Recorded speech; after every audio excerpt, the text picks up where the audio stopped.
Hi, I'm Jyotsna Lekkala. I work as a senior security architect at Zoom video communications company. It's located in Bay Area, California. So you said security architect, right? So how did you get into that? Like, did you start as a security person, or did you reach into this role later on? How did that happen? In this software industry, I have about 16 or 15 plus years of experience. So when I started, I was into test automation and QA roles before. But most of the time, I was more interested in working on security features, testing, and automation. So I used to request my managers also to put me in testing such security features all the time. And because of my passion, I think I also did some courses in Stanford for like security software foundations and a course related to cryptography. And then over a period, I also got promoted as a test automation manager. But that role made me work on many other different areas of testing, not just security. So that was not aligning with my interest. So that's when I started looking outside and got into product security role at GE, which is how I landed into security field in a full-fledged security role. I did also work in a startup after GE, oversaw the product security, being the only person in a startup, and had to work with different teams. And then an opportunity came at Zoom, and then started working at Zoom recently. Yeah. Sure. So when you say security architect, what are the things you do on a daily basis? Basically work with the development teams in understanding the design right from the beginning, and provide security guidance or provide security reviews in those designs, and make sure the teams understand what are the security risks with their current design, and enable them to also take this knowledge and use this knowledge going forward and build secure products. So basically shifting security left, and also help review the security scan results and all that throughout the implementation. Yeah, I think you are taking the shift left really seriously, because it is very early in the life cycle of an application, right? In the design stage itself, you are getting involved. Yeah, that is the whole point of having product security. So there are pen testing teams who also find out security issues in the products, but that is way at the end of the product release, which doesn't help the company mature security. And sometimes this development teams also fix like a whack-a-mole fix for a finding, which may not remove all the classes of remove all the vulnerabilities in a class of vulnerability, right? So that's when I think product security helps the teams to understand the core issue instead of just fixing vulnerability, and then implement standards or create frameworks in the company that can be reused by other projects also. So that holistic view will be developed through product security roles, I believe. Shifting left is great. So say, for example, if I'm a developer or a business owner, can you tell me a random benefit of shifting left versus finding the security issues later on, say in pen testing or through bug bounty? That's a very good question. There are many answers to it. One is to, first of all, reduce the security tech debt. And if you catch the issues early on, then you don't need to worry about time crunches at the end when security gets involved. And you may probably are too late to change any design also at the end if a pen testing team or bug bounty finds any issues.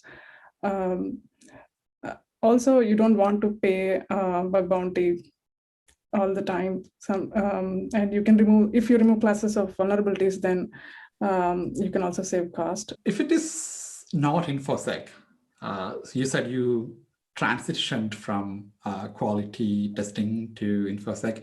So if it is not InfoSec, what else would you do? Or InfoSec or IT, you said, or just InfoSec? I want both the answers. If it is not InfoSec, I would have moved into some maybe architect role, product development side. What if it is not IT? Maybe teaching side of it. I'm interested in mathematics, so maybe I will teach mathematics. Did any of these help you, say like interest in mathematics or your experience of having in the test automation field, did that help you later on when you stepped into information security career? The mathematics, I think it helps in understanding logic in many ways. Even in the algorithms, it is quite used. So I was so interested in cryptography, and the mathematics really also helped there to understand all the different algorithms like RSA or the various different algorithms like ECDH or many cryptography algorithms. Since you have been in the industry for so long, what are the industry trends you are seeing in this field currently? Interesting trends. I think overall security has evolved so much. If you look at 10 years back, though I was very much interested in security, I didn't know that there is a product security role, even though there were product security architects in our company back then. I didn't even know that's I can also pursue a career like that. And now there are so many roles created in security itself, and not only the roles, but there are different things. Maybe because the attackers are also evolving. Like if you see open source software components, then not just finding the CVEs, but now we should also be careful of what if the open source software component owner transfer their ownership to a malicious actor. So just to give an example, so even the tools are evolving, and a lot of new security roles have also evolved in companies, like threat intelligence, risk management, vulnerability management, incident response. They were there, but I think the number of people in those roles have also expanded. Even startups are hiring more nowadays in security. And there are many tools for security, catered for security. Even for product security, if a company has just started and they cannot hire more in security, there are tools like AppSec 360, which is kind of a startup that helps product security roll out in a company, which is very easy. Even if there is only one product security person in a company, they can use tools like AppSec 360 and do the administration for product security in their company and enable teams to follow security best practices. Yeah, there are many tools nowadays. There are not all are competing, but they're complementing each other. That is a good thing. Say, for example, if somebody is getting started, they are a recent college graduate and they wanted to get into information security, what should they do? Should they try getting good in some other aspects like development or testing, then later on get into InfoSec, or should they start aiming for InfoSec from the beginning and go for courses and get into InfoSec that way? What do you think would be the best option for them? Yeah, I think there is no right or wrong answer here. It depends on their interests. For every interest, there is a need in security for sure. if they're interested in development, they can definitely pursue development roles in any company they aim for. And maybe nowadays every company has this SDL incorporated, like they will have a security champion, and they can, if they want to pursue in security, they can volunteer to become a security champion for their team and work on security aspects of it and get a taste of security in development, how it looks like. And if they want to pursue further, then I'm sure the companies will be willing to encourage them to become a full-fledged product security role down the road. So if they are interested in development, definitely pursue that and then take the route to product security. But if they are interested in finding issues, then they can always explore like pen testing and first do a testing and then do further design reviews. If they want to be involved with development teams, they can join product security teams as well. When you started and you wanted to get into InfoSec, you said you went to Stanford and did some courses. How does that help? Do you think certifications are helpful? What are the certifications that you will recommend to somebody, and what are certifications you did find helpful? Yeah, so those courses I did specific to the things that I thought I lacked at that time, for sure. The other courses I had in mind before even doing those were, not the courses, but the certifications that I had in mind was CISP. And I did, I'm a certified CISP professional. Yay! I like that. CISP is a very hard exam certification process. I think I'm planning to do that as well, but it's a very large book. I can use that as a pillow, I think. And that it is not easy to get there. So yeah, congratulations. Sorry for interrupting. No problem. So the reason why I took CISP is also to get more understanding on different other domains in security. I never had that experience. I used to see many different teams in security. I used to wonder what they were doing.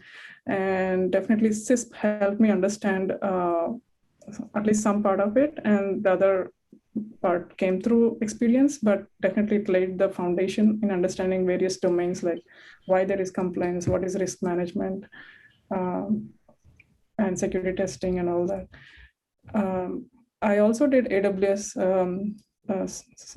certification. I'm a certified solutions architect associate. That also helped me understand the cloud security parts. Before even understanding cloud security, I should know what cloud is all about. So all of our products at GE were on AWS. So doing a AWS certification helped me understand all the conversations we have in meetings and get a better understanding of the product design and guide in a better way. Currently, I'm also pursuing a OSWE certification, which is more for finding security issues through code reviews. And yeah, those are the challenges that will be there in OSWE. So I'm aiming for that this year. So you would say instead of randomly taking any certifications, you pick and choose. I like look at yourself and find where you want to grow and what are your weak areas are, then pick and choose certifications that suits for you, right? Definitely, yeah. Mm-hmm. Yeah, instead of just having a certification for the namesake, it's better to see what you want to grow in and fill those gaps by doing related certifications. Sure. Who or what inspires you to do all these things? Say you got a job and you could have just settled there saying, hey, I will keep working on this and I will retire one day working on the same field, but you decided to step in and change the course of action, and you selected a different field within IT, and you learned a lot of things, took certifications, and took those pain yourself to get in somewhere else. So for doing all this, what inspires you to do all these things? Yeah, that is a good question. Now it reminds me, actually, I'm proud of doing this because I'm the only person, I think, among my circle of friends in my testing role who went into security field. And along the way, definitely there were mentors and other colleagues who encouraged me to continue in this security field. I've seen other colleagues who got into security, but then they didn't like it and then they moved away. But I'm grateful to other mentors I had in this journey. And if you ask me for who inspired me, I came across a book written by Rinki Sethi. Now she is a CISO at Twitter. Yeah. She wrote a book, small book about I think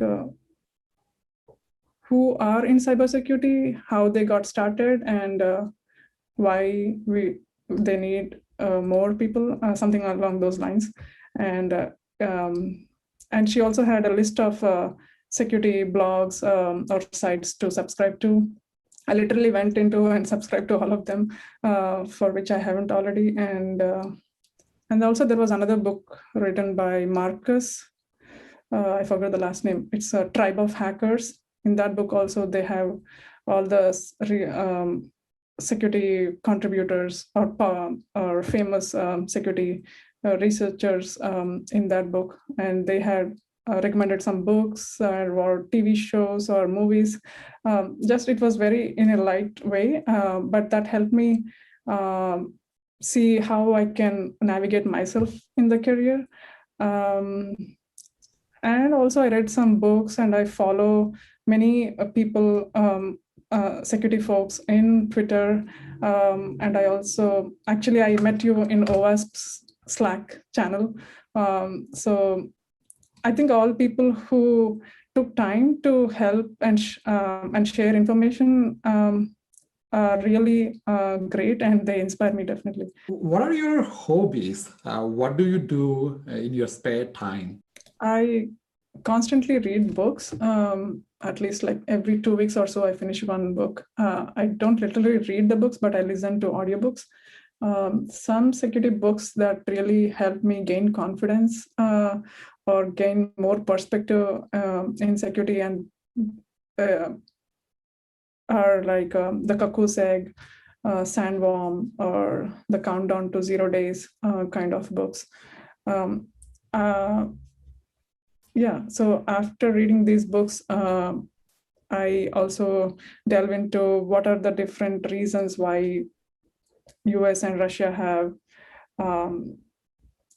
not so friendly terms, or read more books around that in that domain too. That's interesting. So you are saying outside InfoSec, you also think about how massive people work or their psychology work. And those are the things that you find interesting?